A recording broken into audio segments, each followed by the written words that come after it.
Chapter 4. Confounding Compounding. Lessons from one field can often teach us something important about unrelated fields. Take the billion-year history of ice ages, and what they teach us about growing your money. Our scientific knowledge of Earth is younger than you might think.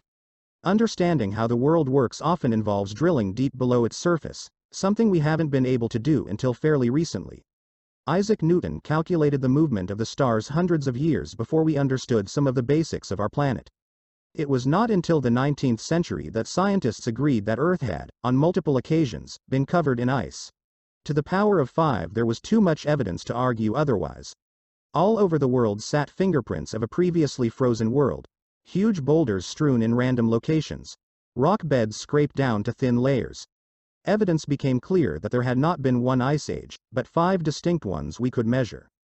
The amount of energy needed to freeze the planet, melt it anew, and freeze it over yet again is staggering. What on earth, literally, could be causing these cycles?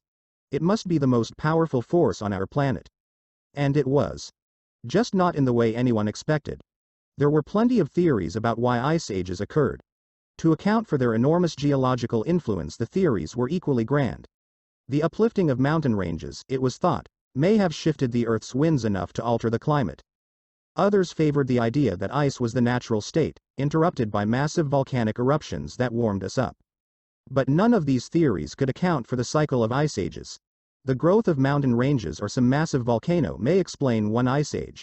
It could not explain the cyclical repetition of 5.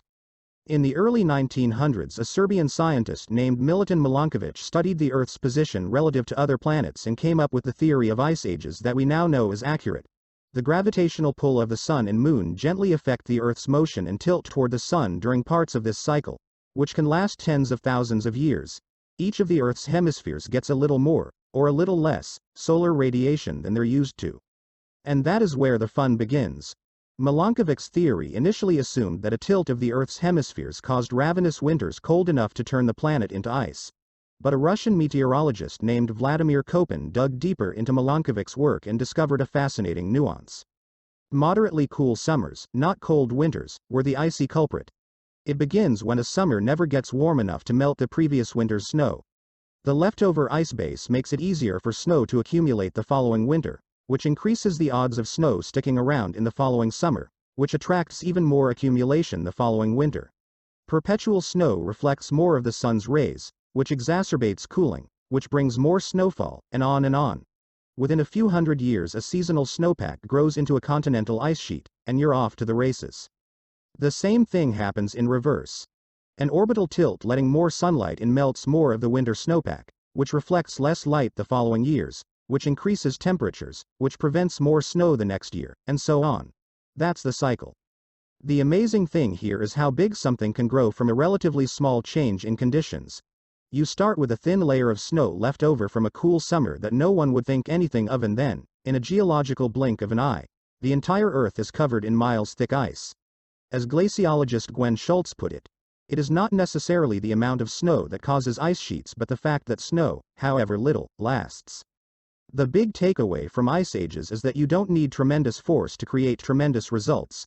If something compounds, if a little growth serves as the fuel for future growth, a small starting base can lead to results so extraordinary they seem to defy logic.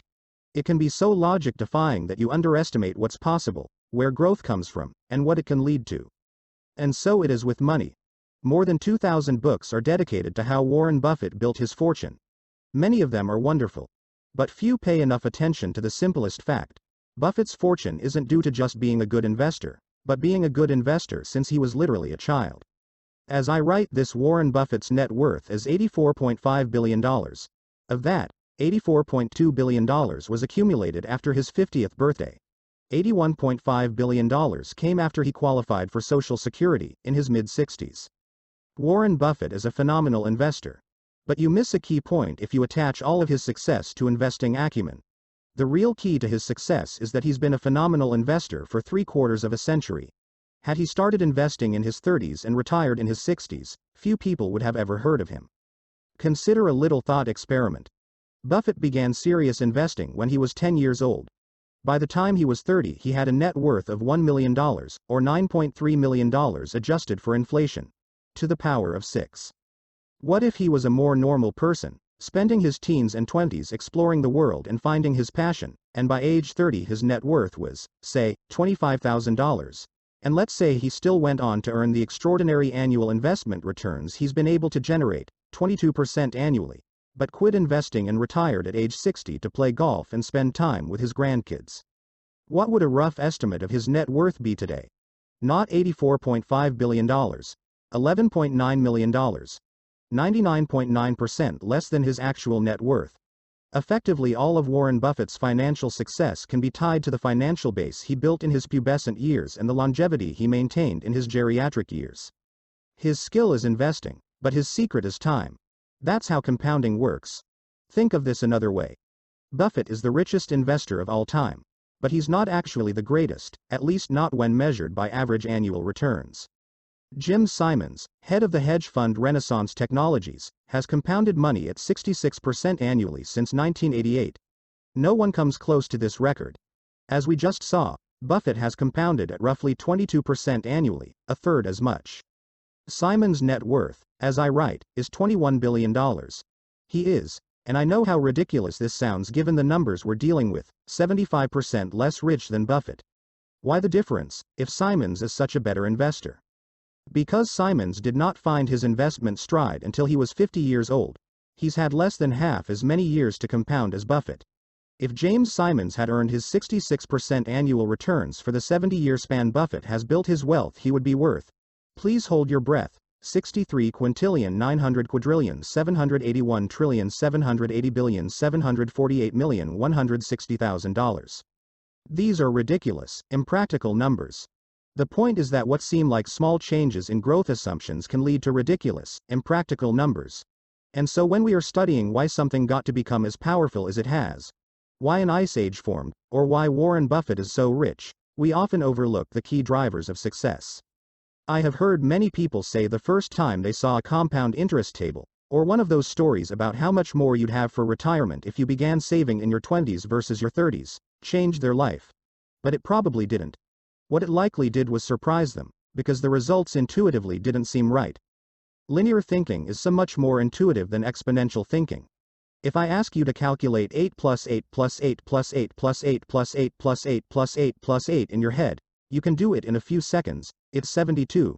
If I ask you to calculate 8 times 8 times 8 times 8 times 8 times 8 times 8 times 8 times 8, your head will explode. IBM made a 3.5 megabyte hard drive in the 1950s. By the 1960s things were moving into a few dozen megabytes. By the 1970s, IBM's Winchester drive held 70 megabytes. Then drives got exponentially smaller in size with more storage. A typical PC in the early 1990s held 200 to 500 megabytes. And then, wham! Things exploded.